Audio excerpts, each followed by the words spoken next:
Shalom Bapak Ibu yang dikasihi Tuhan Yesus Kristus. Jumpa lagi dalam Lunch with Jesus. Hari ini ada suatu cerita buat Bapak Ibu sekalian.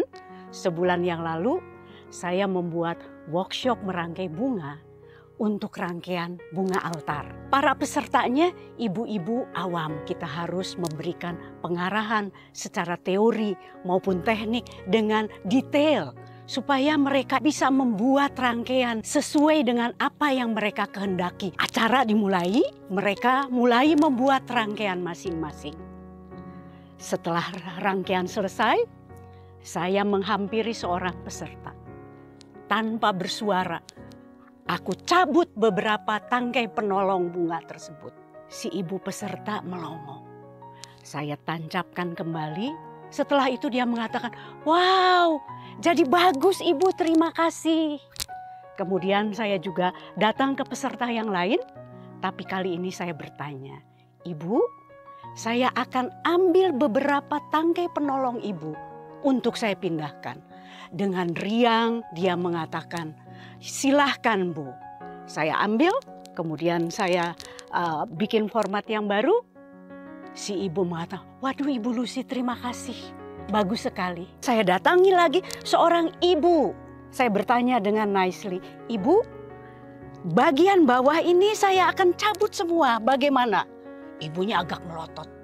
"Kenapa Bu? Enggak bagus?" "Oh, bagi Tuhan semua rangkaian bunga adalah bagus. Tapi saya mau mencabut ini semua Ibu. Boleh nggak?" Dengan terpaksa dan kelihatan sedikit kesal, "Oh boleh Bu, saya cabut semua." Kemudian apa yang terjadi? Ibu itu mengatakan, "Aduh Ibu Lucy, ternyata bagus sekali. Dan ternyata rangkaian saya menjadi jelas bentuknya. Tadi amburadul ya Bu?" Memang dalam hatiku. Nah, ibu-ibu yang terkasih, Tuhan itu tidak pernah melihat indahnya suatu rangkaian yang dibuat oleh ibu-ibu.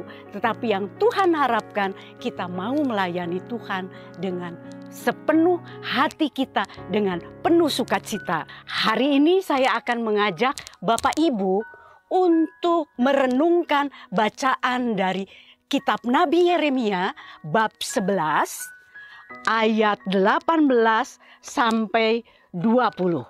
Kita baca bersama-sama. "Tuhan memberitahukan hal ini kepadaku, maka aku mengetahuinya.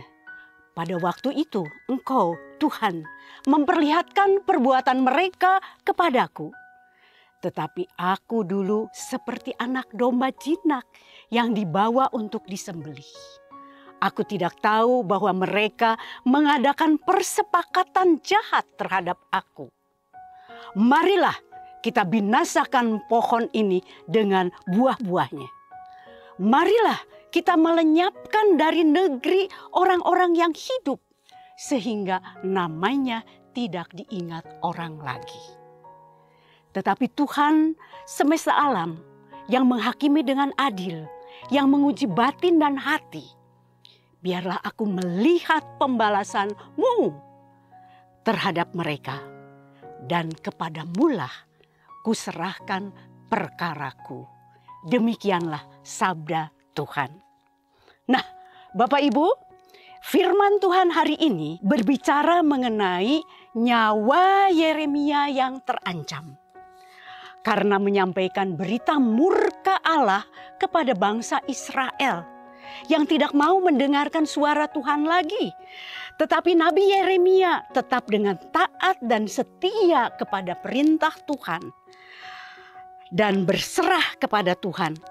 Nah, pada siang hari ini kita mau belajar dari Nabi Yeremia. Yeremia adalah seorang nabi yang sangat dikenal ketaatannya terhadap Tuhan. Kita mau belajar dari dia bagaimana seorang nabi Tuhan menghadapi dilema di dalam menyuarakan suara kebenaran Tuhan. Tapi Bapak Ibu sekalian, Nabi Yeremia itu dipanggil Tuhan pada saat dia itu masih muda. Ya, dia itu nggak pandai bicara. tidak pandai bicara sebagai seorang yang berpengaruh. Namun ia tidak menolak panggilan itu. Ia taat kepada perintah Tuhan. Kemudian ia menjadi nabi dan tidak ada satupun perbuatannya yang tidak berkenan di mata Tuhan. Tuhan pun menghendaki kita semua ini seperti itu. Tapi apa yang biasanya terjadi? Contoh pada saat pemilihan atau penggantian pengurus di lingkungan, di paroki, di komunitas. Jika kita diminta, kadang-kadang kita mengatakan, aduh nggak bisa, aduh saya nggak mampu, aduh saya si itu aja, si ini aja. Banyak sekali alasannya. Kenapa? Kenapa kita melakukan hal ini?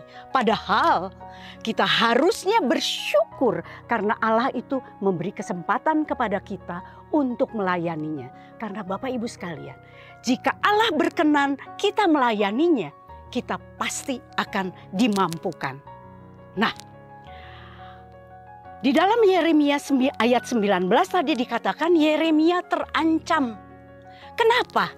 Ini adalah konsekuensi dari dia memberitakan murka Allah kepada bangsa Israel. Di mana akhirnya bangsa Israel menjadi membencinya. Merencanakan akan membunuhnya.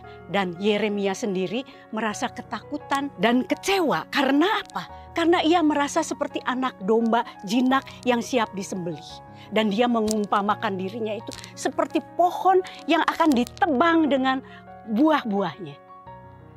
Bapak Ibu, dalam kehidupan ini pun juga dialami oleh Yesus. Yesus sendiri sebelum ditangkap, sebelum disiksa, sebelum diadili dan akhirnya dia mati di kayu salib, Yesus mengalami ketakutan. Di Taman Getsemani dia berdoa kepada Bapaknya. Jika kau kehendaki, biarlah cawan ini berlalu daripadaku. Tetapi Yesus tetap taat kepada perintah Allah atau kepada kehendak Allah. Nah, dalam kehidupan sehari-hari kita juga sering dihadapkan dengan dilema antara menyerukan kebenaran atau tidak. Di dalam kehidupan berkeluarga, di dalam kita berkomunitas, di dalam bertetangga, di dalam masyarakat. Jika kita menemukan satu hal yang tidak benar, kita tidak berani mengatakan. Kita takut karena takut akan menyakiti perasaan orang. Takut karena akan menjadi dibenci orang.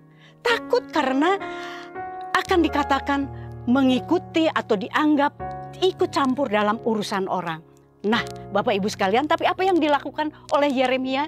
Yeremia, dia tetap melayani bangsa Israel sesuai dengan perintah Allah.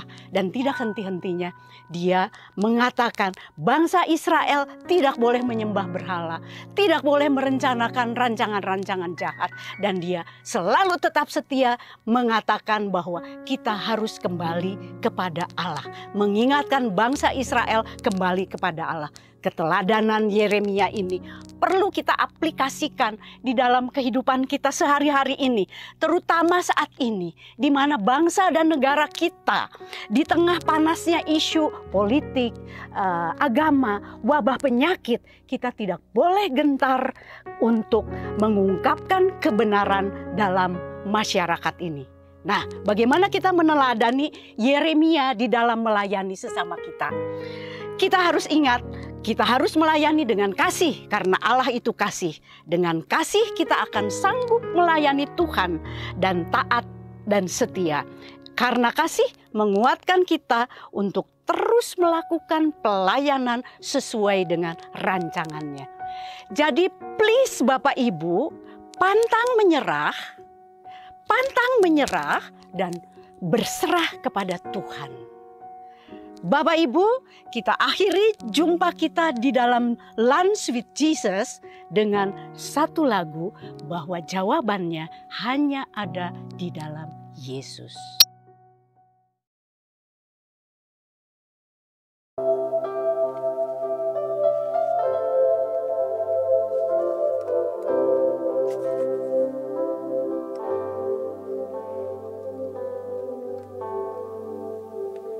Kala ku cari damai, hanya ku dapat dalam Yesus. Kala ku cari ketenangan, hanya ku temui di dalam Yesus. Tak satu pun dapat menghiburku, tak seorang pun dapat menolongku. Hanya Yesus jawaban hidupku.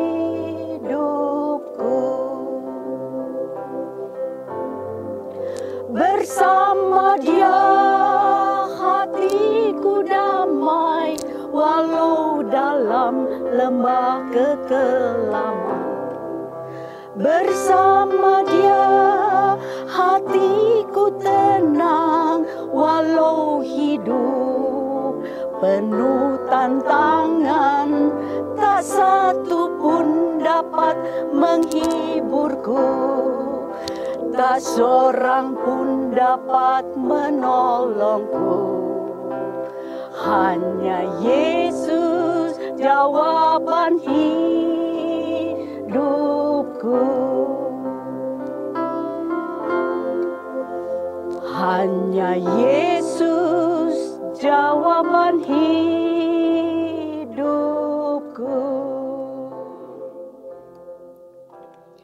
Dalam nama Bapa dan Putra dan Roh Kudus, Allah Bapa yang penuh kasih, puji dan syukur kehadapan-Mu ya Tuhan, atas segala kasih karunia yang telah Engkau limpahkan kepada kami.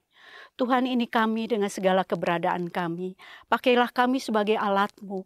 Berilah kami rahmat, kesetiaan, dan ketaatan untuk supaya kami tetap setia di dalam menjalankan perintah-perintah-Mu. Tuhan, kami ini anak-anak-Mu yang lemah. Tanpa-Mu kami tidak dapat berbuat apa-apa. Tanpa Yesus di dalam kehidupan kami tidak dapat berbuat apa-apa. Terima kasih Tuhan, semoga Tuhan Yesus akan selalu menyertai di dalam setiap langkah hidup dalam pelayanan kami.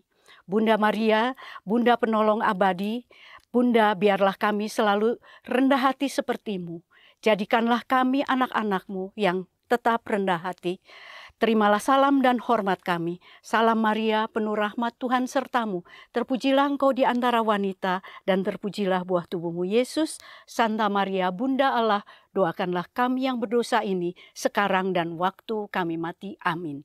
Kemuliaan kepada Bapa dan Putra dan Roh Kudus, seperti pada permulaan, sekarang, selalu, dan sepanjang segala abad.